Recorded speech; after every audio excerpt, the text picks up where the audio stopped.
Il y a de cela quelques jours, je faisais une vidéo dans laquelle je disais qu'un homme pauvre n'avait pas droit à l'amour, encore moins au sexe. Et vous avez été nombreux à me tomber dessus, à me dire Jean-Yves, oh, ce que tu dis c'est du n'importe quoi, ce n'est pas normal que tu dis ce genre de choses, l'argent n'est pas le centre du monde, il faut arrêter, il y a d'autres manières d'être heureux. Il y a des gens même qui ont le désabonnement facile, qui ont dit oui, je me désabonne de ta page YouTube ou de ta page Facebook parce que franchement là, tu as dit quelque chose qui pique. En réalité les amis, vous n'aimez pas qu'on vous dise la vérité, c'est ça le problème. Et moi, je n'ai pas la langue dans ma poche ou dans ma bouche. Je vais vous dire ce que je pense. Quitte à ce que ça vous fasse un peu mal, mais tant que ça vous réveille et que ça vous pique pour que vous puissiez prendre les actions nécessaires pour sortir de votre condition, je ne vais pas me priver. Ce que je vais faire dans cette vidéo, je vais vous dire exactement pourquoi j'ai dit ça. Pourquoi un homme pauvre n'a pas droit à l'amour, encore moins au sexe. Et je vais vous le démontrer par deux exemples simples. Deux exemples. Le premier, c'est juste l'exemple de quelqu'un que j'ai rencontré il y a quelques jours, qui est même à la base de la vidéo que j'ai faite précédemment.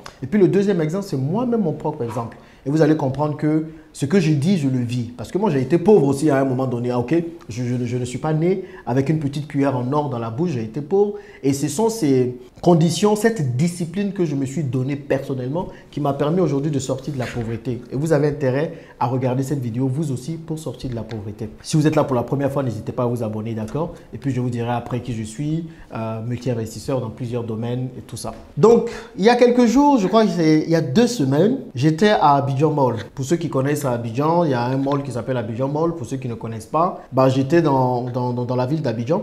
Oui, moi, je vis à Abidjan depuis plus de 1 an, quasiment maintenant 1 an et demi. Donc, ceux qui pensent que je suis encore à l'étranger, tout non, je suis à Abidjan, les amis. Je vis ici avec toute ma famille depuis quasiment 1 an et demi, ok?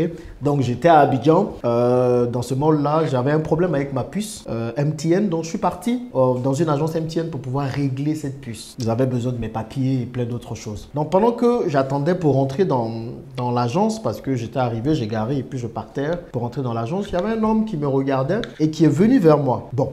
Il est venu me voir, il a dit « Bonjour monsieur ». Et j'ai dit « Ah bonjour, comment ça va ?» Il m'a dit « Oui, ça va pas trop, mais heureusement que je vous ai rencontré aujourd'hui parce que je cherche un boulot. » Je lui ai dit « Ok, quel genre de boulot ?» Il m'a dit « Non, je cherche un boulot de chauffeur. J'ai vu que vous avez des véhicules en VTC, en Yango. Est-ce que je peux être un de vos chauffeurs ?» Je lui ai dit « Ok, il n'y a pas de souci. Je vais vous remettre le numéro de mon chef de personnel et vous allez contacter le chef de personnel. Donc, si vous êtes chauffeur, que vous voulez contribuer au développement de l'entreprise, n'hésitez pas à envoyer votre CV au numéro qui s'affiche et puis le chef de personnel va vous interviewer et puis vous allez intégrer l'équipe, quoi. Et petite annonce, on arrive bientôt au Togo également. On va se lancer dans les taxis au Togo. Donc, à tous les Togolais, ça va être bientôt le tour du Togo, très bientôt. Donc, je lui donne le numéro du chef du personnel, ok? Et je lui dis, contacte le chef de personnel et lui, forcément, il va te permettre d'intégrer le groupe, il va te faire passer les entretiens et tout ça. Donc, il était là, il a dit, ah, vraiment, Dieu merci, merci monsieur pour ça, parce que vraiment, c'est difficile. En plus, aujourd'hui, j'ai 2 femmes et j'ai 6 enfants. C'est compliqué vraiment de m'occuper d'eux. Quand il a dit ça, j'ai dit, what? Tu es sans emploi, tu as 2 femmes et 6 enfants. Donc, je dis, mais ces 2 femmes-là, tu les as eues à quel moment? Donc, tu travaillais à un moment donné et puis tu as perdu ton emploi? Ou bien, comment tu les as eues? Il dit non, qu'il a toujours fait les petits boulots et tout. Et que, bah voilà, comme il aime bien les femmes, donc il en a 2 aujourd'hui et il a 6 enfants. Je dis, mais tu t'occupes d'eux comment? Il me dit, ah, c'est vraiment difficile, hein.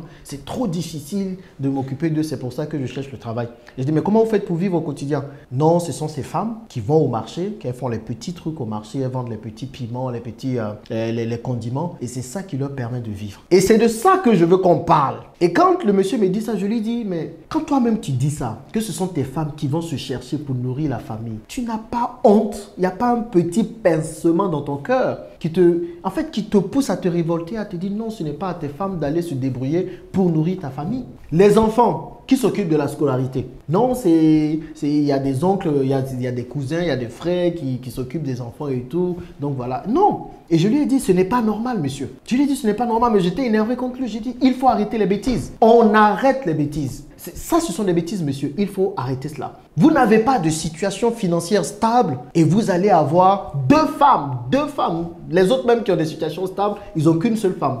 Tu en as 2. En plus de ça, tu as beaucoup d'enfants et qui va s'en charger. Donc, quand quelqu'un n'a pas les moyens financiers, il ne doit pas aller prendre des femmes pour mettre dans son foyer. Il s'occupe d'elles comment? Est-ce que vous savez que 50% des divorces dans le monde aujourd'hui sont dus à l'argent? Je répète. L'argent est la cause de 50% de divorces au moins. Donc on peut dire tout ce qu'on veut. Ah, l'argent ne fait pas le bonheur et tout ça. Les amis, l'argent est omniprésent dans nos sociétés africaines. Dans toutes les villes africaines où vous partez, on ne parle que d'argent. Ici à Abidjan, c'est gâté. Tu passes ici, l'argent, on te demande l'argent là-bas. Tout est question d'argent. Donc quand on vous dit maintenant, allez d'abord gagner de l'argent et vous allez venir maintenant construire ou créer vos familles, comprenez-le. Et le mec, je dis, mais comment tu vas t'en sortir? Je lui pose la question, mais comment tu vas t'en sortir à tout ça? Il dit, Dieu fera, Dieu va faire. Les gens pensent que moi, je ne suis pas chrétien. Moi, je suis chrétien, je crois en Dieu.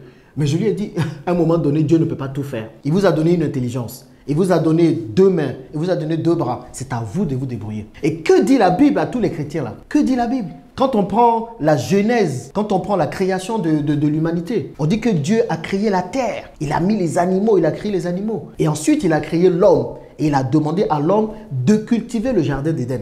Donc quand il demande à l'homme de cultiver le jardin d'Éden, après il demande à l'homme de nommer les animaux. Et il se rend compte que l'homme n'a pas trouvé un semblable ou une semblable à son image. Donc Adam. Et là maintenant il décide de créer Ève. Mais avant que Ève n'arrive, il a d'abord créé le jardin d'Éden. Et il avait demandé à l'homme de travailler. De cultiver le jardin d'Éden. Toi, tu ne cultives rien. Tu n'as rien et c'est toi qui vas aller voir les parents des gens pour prendre leur fille pour venir mettre dans ton foyer. Tu vas lui donner quoi? La première priorité de l'homme, c'est de d'abord cultiver. Et aujourd'hui, cultiver, c'est dire tout simplement travailler pour gagner de l'argent. C'est que quand tu as cette condition-là, que maintenant tu peux aller voir une fille et lui dire « je veux bien t'épouser » parce que tu as de quoi t'occuper d'elle. Et vous-même, les mêmes versets que vous citez tous les jours. L'homme quittera son père et sa mère et s'attachera à une seule femme. Quand il quitte son père et sa mère, il va où? Il va dans le foyer de sa femme? Il va dans la famille de sa femme? Quand il quitte son père et sa mère, le foyer familial, il va créer son foyer. Il va créer quelque chose et ensuite la femme vient pour l'aider à accomplir sa mission. C'est de ça qu'il s'agit. Mais aujourd'hui, tout le monde veut mettre la charrue avant les bœufs. C'est tout de suite, on veut tout de suite avoir le sexe avant de pouvoir avoir une condition. Il faut une maturité à tous les niveaux, morale, financière, psychologique, avant d'aller se lancer dans une relation. Et moi, c'est quelque chose que j'ai suivi. Et ça, c'est la deuxième histoire. Moi, je suis né dans une famille, c'était un peu compliqué. On était 12 enfants. Un père, une mère et 12 enfants. Et ma mère était celle qui se battait tout le temps pour s'occuper de nous. Elle gagnait 150 000 francs CFA par mois, 225 €. J'ai raconté mon histoire ici plusieurs fois, vous savez déjà. Et une fois, j'ai surpris ma mère. Elle était en train de parler au téléphone avec une de ses sœurs. Et elle pleurait. Elle disait, ah, je n'en peux plus de cette histoire parce que c'est elle qui s'occupait de nous tous. Ma mère va se lever le matin à 6 h. Elle va aller travailler. Elle finit son travail. Elle va faire des cours de répétition. Ma mère a fait des cours de répétition. Les maîtres que vous voyez là, ma mère a fait ça. Elle a fait des cours de répétition. Elle va finir, elle va rentrer. Il est quasiment 18, 19 h. Elle va essayer de cuisiner quelque chose. On va manger. Elle va s'occuper de nous. Le lendemain, c'est reparti. Je parle de 10 enfants. Donc, elle parlait avec sa soeur. Elle disait, mais c'est compliqué. Elle ne sait pas ce que notre papa fait parce qu'il était occupé à faire autre chose. Il ne remplissait pas ses obligations ou ses devoirs. Donc, moi, j'entends ça, je vois ma mère pleurer. Je me dis non, je ne peux pas mettre une femme dans ces mêmes conditions. Et tant que je n'ai pas de situation financière stable,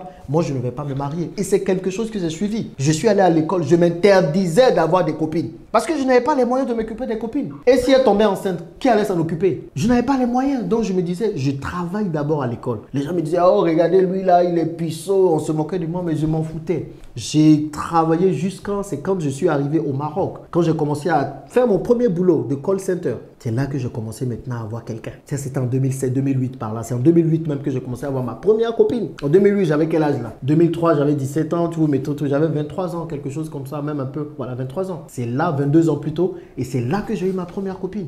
Et encore. Et encore. Donc, le temps est passé. Bon, voilà, ça s'est passé comme ça devait se passer. Et c'est quand j'ai commencé à travailler en 2010 que j'ai rencontré ma femme. Je l'ai rencontrée en 2012, on s'est marié en 2014. Mais j'avais les moyens de m'occuper d'elle. J'avais les moyens. Tant que tu n'as pas les moyens, ta priorité, c'est de d'abord avoir une maturité financière. C'est important, les amis. Arrêtons de nous voiler la face. C'est important. Tu n'as pas de maturité financière aujourd'hui. Tu vas t'occuper des enfants des gens comment? Une femme là même déjà, elle doit prendre soin d'elle. Quand tu la vois, et puis c'est vous là, vous êtes pauvres, c'est vous qui aimez les femmes qui sont belles, qui prennent soin d'elle. Comment elle va acheter sa pommade? Comment elle va acheter son fond de teint pour celle qui se maquille, même si je ne suis pas trop maquillage? Comment elle va acheter ses habits? Tu veux que ça tombe du ciel? Et je vois certains là dire oui, on va vivre d'amour et d'eau fraîche. Même l'eau fraîche, il faut un réfrigérateur pour rafraîchir l'eau. Tu n'as pas l'argent du réfrigérateur. Donc il faut arrêter de vous voiler la face. Il faut arrêter les bêtises.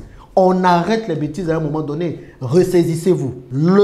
L'objectif d'un homme, c'est d'abord de travailler, de gagner de l'argent. Et quand il a cet argent-là, maintenant il peut aller chercher une femme et maintenant c'est avec cette femme-là qu'il aura le sexe et puis il peut faire tout ce qu'il veut. De toutes les façons, s'il y a la grossesse, il peut s'en occuper. Tu n'as rien. La femme avec qui tu es, ou bien la fille avec qui tu es tombe enceinte. Qui s'en occupe? Qui s'en occupe? Après, vous faites des avortements à n'en point finir.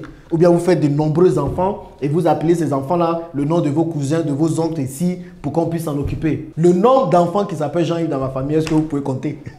Je dis à chaque fois je viens, voilà, ah ça c'est Jean-Yves, c'est ton petit neveu là, il est né il n'y a pas longtemps. Ah non, ça c'est Jean-Yves. Je dis, mais il y a combien de Jean-Yves là? C'est quoi le problème? Ok les amis, donc je sais que ça peut être dur d'entendre ça, mais cherchez l'argent vivant. La responsabilité d'un homme, c'est de prendre soin de sa famille. Moi, j'ai mal au cœur quand je vois des femmes qui sont obligées de travailler durement pour s'occuper de leur famille pendant que les hommes sont absents. Pendant que ceux même qui sont censés s'occuper de leur famille sont absents. Ce n'est pas normal. L'argent de la femme, normalement, doit lui servir pour se mettre bien.